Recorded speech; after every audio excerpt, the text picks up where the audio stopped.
ओम शांति। आज का अव्यक्त महावाक्य 27 अक्टूबर 1975 से लिया गया है, जिसका शीर्षक है क्वेश्चन, करेक्शन और कोटेशन से पुरुषार्थ में ढीलापन। रूहानी बगीचे के बागबान शिव बाबा फुलवारी के फूलों को देख बोले, आज बाप दादा बेहद की फुलवारी को विशेष रूप से देख रहे थे कि हर एक फूल के अंदर रूप, रंग और कितनी खुशबू है। रूप अर्थात साकारी स्वरूप में, नयन और चैन में अर्थात चेहरे में ब्राह्मणपन का व फरिश्तेपन का श्रेष्ठ पाठधारी आत्मा की स्मृति का नशा और खुशी प्रत्यक्ष रूप में कितनी दिखाई देती है। रंग अर्थात निरंतर बाप के संग का रंग अर्थात सदा साथी बनने का रंग कितना चढ़ा हुआ है। खुशबू अर्थात सदा रूहानी वृत्ति और दृष्टि कहाँ तक अपनाई है। हर एक में यह तीन विशेषताएं देखी। यह विशेषता देखते हुए एक और विचित्र विशेषता देखी। वह क्या देखी कि जिन विशेष फूलों में बाप दादा की नजर है, उमंग और उल्लास की झलक भी है, उम्मीदवार भी है, सर्व ब्राह्मण परिवार का स्नेह भी है, लक्ष्य भी बहुत श्रेष्ठ है और कदम भी तीव्र गति के हैं, लेकिन अभी अभी इस रूप में दिखाई दे रहे हैं, अर्थात जो वर्णन किया वही दिखाई दे रहा है। कुछ समय के बाद बाप की नजर में रहने वालों के ऊपर माया के रायल रूप की नजर लगने के कारण रूप रंग बदल जाता है। कदमों की तीव्र गति यथार्थ मार्ग के बजाय व्यर्थ मार्ग पर तीव्र गति से चल पड़ते हैं। फरिश्तेपन के नशे के बजाय और ईश्वरीय खुशी के बजाय अनेक प्रकार के नशे जो कि विनाशी नशे हैं, साथ साथ साधनों के आधार पर जो प्राप्त हुई खुशी और नशे हैं, उनमें मस्त हो जाते हैं। सदा बाप के संग के रंग के बजाय अर्थात एक बाप का सहारा लेने के बजाय समय प्रति समय जिन आत्माओं से अल्पकाल का सहारा मिलता है, उन आत्माओं को ही साकारी सहारा बना देते हैं, अर्थात संग के रंग में रंग जाते हैं। इसमें भी मेजोरिटी बच्चों में एक बात दिखाई दी। मेजोरिटी इस ब्राह्मण जीवन के आदि में अर्थात पहले पहले जब बाप द्वारा बाप का परिचय, ज्ञान का खजाना प्राप्त होता है, अपने जन्म सिद्ध अधिकार का मालूम पड़ता है, याद द्वारा अनुभव प्राप्त होता है, दुख सुख में बदल जाता है, अशांति शांति में बदल जाती है और भटकना बंद हो ठिकाना मिल जाता। उस शुरू की स्थिति में बहुत अच्छे तीव्र उमंग उल्लास वाले, खुशी में झूमने वाले, सेवा में रात दिन एक करने वाले, संबंध और शरीर की सुध बुध भूले हुए ऐसे फर्स्ट क्लास सर्विसेबल, नॉलेजफुल और पावरफुल स्वयं को भी अनुभव करते हैं और अन्य ब्राह्मण भी उनको ऐसे ही अनुभव करते हैं। लेकिन आदि के बाद फिर जब मध्य में आते हैं तो पुरुषार्थ से, अपनी सेवा से, खुशी और उमंग से संतुष्ट नहीं रहते। अपने आप से क्वेश्चन करते रहते हैं कि पहले ऐसा था, अभी ऐसा क्यों? पहले जैसा उमंग कहाँ चला गया? पहले वाली खुशी गायब क्यों हो गई? चढ़ती कला के बजाय रुकावट क्यों हो गई? जबकि ज्ञान गुह्य हो रहा है, समय समीप आ रहा है, सेवा के साधन भी बहुत प्राप्त हो रहे हैं, और फिर भी पहले जैसा अनुभव क्यों नहीं होता? मेजोरिटी का यह अनुभव देखा। अब इसका कारण क्या? कारण यह है, जब सेवा में और ब्राह्मण परिवार के संपर्क में व सेवा द्वारा जो प्रत्यक्ष फल प्राप्त होता है, उसमें चलते चलते कोई हद की पोजीशन में आ जाते हैं। कोई हम शरीक सर्विस साथियों व संपर्क में आने वाले अपने साथियों का अपोजिशन करने में लग जाते हैं। कोई स्थूल सेल्वेशन लेने में लग जाते हैं, अर्थात सेल्वेशन के आधार पर सेवा और पुरुषार्थ करते हैं।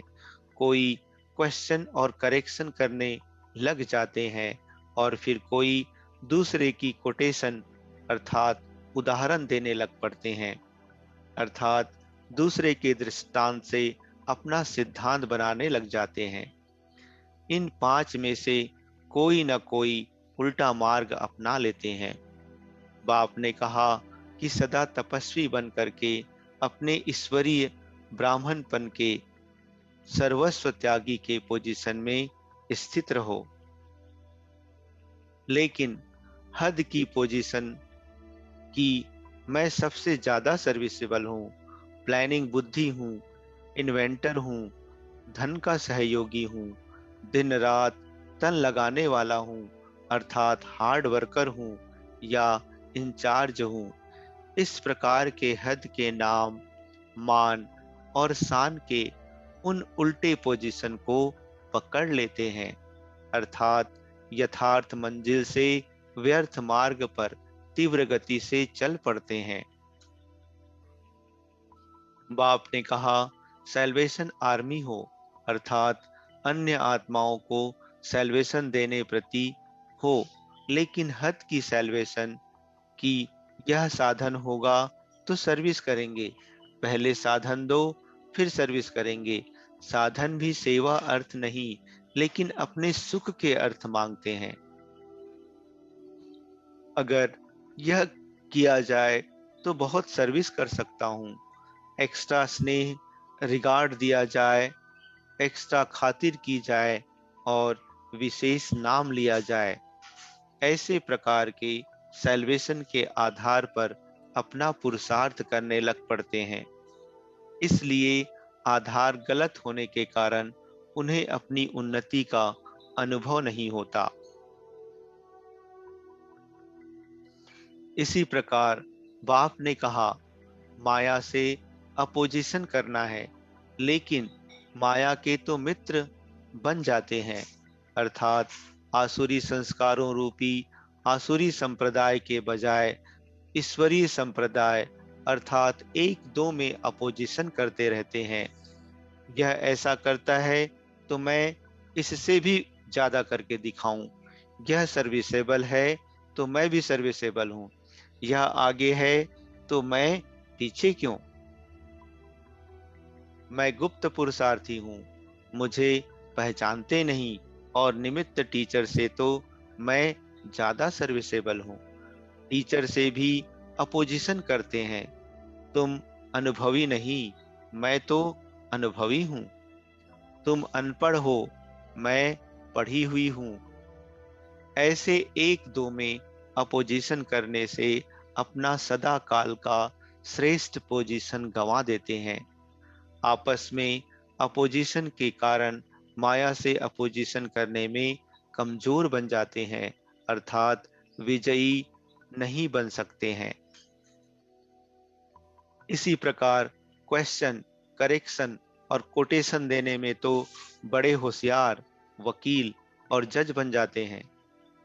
बाप को करेक्शन देते रहते हैं, अपने आप को छुड़ाने के लिए अर्थात अपनी गलती को छिपाने के लिए कोटेशन देंगे। मेरे से बड़ा महारथी भी ऐसे करता है। इस समस्या पर फलाने को बाप दादा ने ऐसा कहा था, इसलिए मैंने भी वह श्रीमत मानी। फलाने डेट की मुरली में यह बात कही गई है, उसी प्रमाण मैं यह कर रहा हूँ। समय और सरकमस्टांसेस को नहीं देखते, लेकिन शब्द पकड़ लेते हैं। इन्हीं भूलों के कारण एक भूल से अनेक भूलें बढ़ती जाती हैं। अलबेलापन के संस्कार बढ़ते जाते हैं। पुरुषार्थ की गति तीव्र से मध्यम हो जाती है। बाप ने कहा है कि मास्टर त्रिकालदर्शी अर्थात तीनों कालों को जानने वाले हो। इस धारणा को अपनाने के कारण अपनी करेक्शन के बजाय दूसरों की करेक्शन करते रहेंगे। दूसरों की करेक्शन में बाप से कनेक्शन तोड़ देते हैं, इसलिए शक्तिहीन होने के कारण उलझते रहते हैं। सुख शांति व अतीन्द्रिय सुख की अनुभूति का ठिकाना नजर नहीं आता, पर चिंतन पतन की तरफ ले जाता है। समझा? इन बातों में आने के कारण जो आदि का नशा और खुशी का अनुभव होता है, यह खत्म हो जाता है। इसलिए अपने आप को चेक करो कि इन पांच में से कोई भी उल्टे व व्यर्थ मार्ग पर चलकर समय बर्बाद तो नहीं कर रहे हैं। चेक करो और फिर अपने को चेंज करो, तो फिर चढ़ती कला की ओर चल पड़ेंगे। ऐसा मेजॉरिटी आत्माओं का अनुभव बाप दादा ने देखा। अभी मेले का अंत है, तो अंत में अंतिम आहुति डालो, अर्थात सदा काल के लिए अपने को समर्थ बनाओ। रिजल्ट तो सुनाएंगे ना, तो वर्तमान समय के पुरुषार्थियों का चलते चलते रुक जाने का समाचार सुनाया।